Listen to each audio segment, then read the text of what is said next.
Oke guys, jumpa lagi di channel kami. Sekarang kita akan memberi tutorial yaitu cara memperbaiki charger handphone ya. Yang sering terjadi adalah kapasitor. Kapasitor ini yang di posisi arus keluar ya. Jadi sebelumnya teman-teman harus melepas ini, dicongkel. Tutorialnya udah saya buatkan ya, membuka tutupnya, kemudian didorong dari besi USB ini ya ke atas, baru dia keluar ya. Nah, ini disebabkan tidak mengisi karena kapasitor ini sudah kembung ya. Nah, kita coba copot, kita kasih cairan flux dulu, kemudian kita panaskan untuk kaki soldernya ya, panaskan dulu. Nah, setelah itu kuku teman-teman seperti ini, kita cabut dulu. Untuk standarnya ini adalah kapasitornya yaitu ukuran 12 volt, tapi sering dipakai dari charger KW-KW dia 4 volt ataupun 6 volt ataupun 10 volt. Nah, ini pas betulan karena yang 12 volt tidak ada, kita akan coba mengganti dengan ukuran sekitar 35 volt ya. Jadi kita ambil dari bekas charger yang sudah rusak juga, kita kanibal. Nah, kita lihat ini kapasitor yang rusak. Ciri-cirinya adalah dia ngembung ke arah atas ya. Ini sudah rusak, ini 4 volt. Ini enggak kuat lama ya, yang sebelumnya udah saya ganti tutorialnya, udah saya buatkan. Kita akan ngambil yang di sini, kapasitor ini ya. Kita coba copot. Kita udah kasih flux ya. Flux ini fungsinya adalah agar lebih lunak lagi pada saat penyolderan, lebih enak.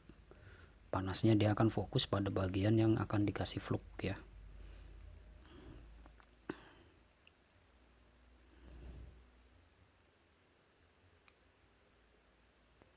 Kita copot. Untuk mencopotnya harap hati-hati ya, jangan terlalu ini banget, takutnya kakinya yang patah. Soalnya udah pernah tuh kan, bener kakinya patah. Ini udah rapuh. Ini kapasitor ukuran 35 UHF. Ini gagal ya. Ini kalau udah kena air rapuh ya. Kita akan ganti aja yang sudah siap ya. Yaitu ini ukuran berapa ini? 4700 UHF 50 volt. Ini sama 50 volt. Kita akan ganti yang kecil ini ya. Kita akan pasang di sini. Kita bersihkan dulu untuk kakinya ini.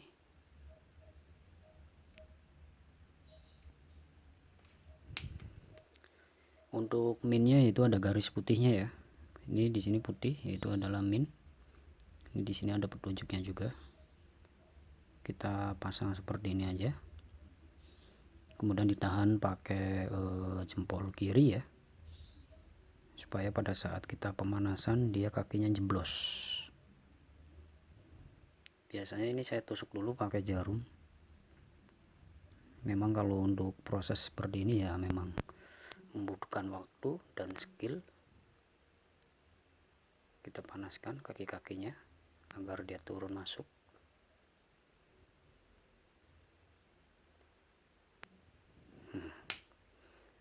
Oke, ini sudah mulai kepasang ya. Kita luruskan dikit lagi. Untuk kakinya ini agak sedikit kurang ya, yang sebelah sini dia masih kurang masuk. Kita bengkokkan sedikit agar kakinya ini masuk. Oke, coba kita panaskan lagi di bawahnya.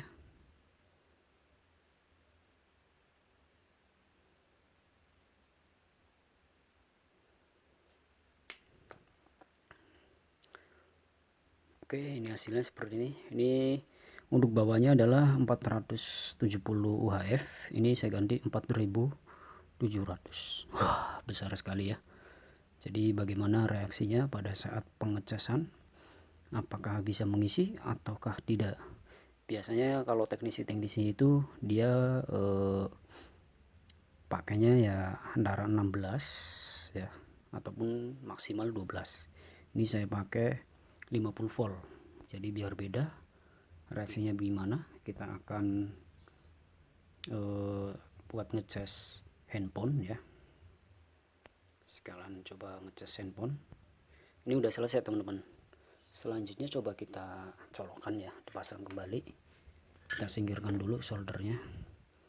Ini pastikan kakinya udah kuat ya. Oh, ini masih agak kurang, kita panasin sedikit lagi.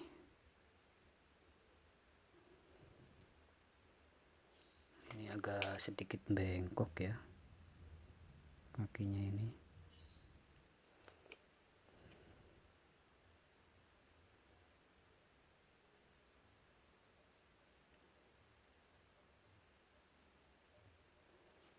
Oke, ini udah kenceng ya, jadi pastikan kakinya ini kuat masuk ya. Oke, kita pasang.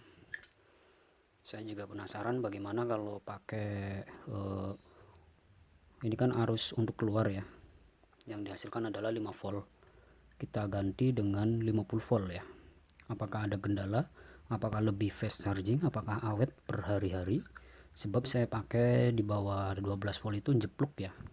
Jepluknya bukan meledak, tapi hanya kembung doang. Oke, kita pasang untuk kabel USB-nya. Ini kabel USB. Ini sediakan handphonenya. Ini handphone juga udah saya rakit baterainya ya, buat praktek teman-teman ya. Taruh di sini. Kemudian kita colokkan ke kabel listrik. Ya, ini kabel listriknya.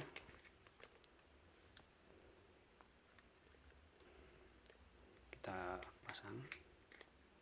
Oke, coba kita pegang.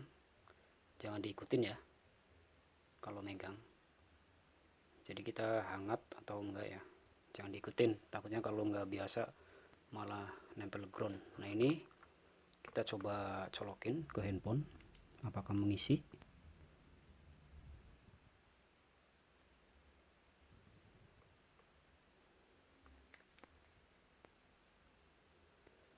Nah, dia nggak mau ya, mungkin karena kapasitor voltasenya terlalu tinggi ya.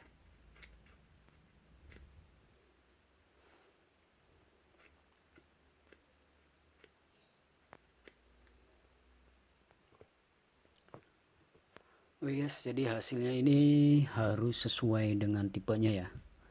Jadi ini diganti dengan 50 volt, dia tidak ada reaksi. Jadi ini judulnya adalah eksperimen. Jadi banyak pertanyaan buat teman-teman yang memakai di atas 12 volt, apakah bisa mengisi, apakah akan error ataupun rusak ya. Jadi hasilnya dia tidak akan masuk arusnya ke menyuplai ke kapasitor ya. Jadi disarankan memakai 12 volt lagi ya. Jadi teman-teman misalkan bawaan di sininya yaitu 12 volt, saya sarankan pakai 12 volt ataupun 16 ya. Misalkan teman-teman pakai 10 volt ataupun 4 volt ya. Ini yang udah saya buatkan videonya, udah saya upload. Ini pakai 40 volt, dia terkoneksi ya, mengecas dan fast charging juga. Kemudian ini kapasitornya udah rusak lagi, hitungan 2 hari kembung ya. Nah, ini diganti dengan nilai 4700 UAF 50 volt. Jadi arus yang masuk melalui sini dia tidak sanggup, sehingga tidak ada arus sama sekali untuk keluar melalui charger ya. Ini kabel datanya normal, handphone ada beberapa banyak, saya tes tidak ada yang masuk. Jadi harus diganti sesuai tipe seri ya, kalau bisa 12 volt ataupun 16 volt ya. Oke, semoga bermanfaat untuk eksperimen mengganti kapasitor ya. Dari pertanyaan-pertanyaan teman-teman ini udah saya jawab dengan videonya. Jadi tidak bisa mengisi kalau untuk memperbaiki dengan kapasitor dengan nilai lebih tinggi ya, karena ukuran 50 volt adalah jalur untuk stop kontak masuk ya. Sebenarnya di sini di filter menjadi kecil ya, jadi dari 400 volt turun ke 50 volt ya, baru ke 12 volt, baru ke out, keluar ke USB, menjadi filter lagi menjadi 5 volt, yaitu di sini ada IC ya. Ini adalah IC protect dari charger. Kalau untuk bawaan handphone original dia ada IC-nya, sehingga pada saat pengecasan teman-teman tidur ataupun 24 jam ataupun seharian 2 hari dia tidak akan meledak handphonenya, karena ada IC untuk memutus. Oke, cukup sekian, terima kasih. Next video selanjutnya jangan lupa di subscribe, ikuti channelnya. Semoga bermanfaat.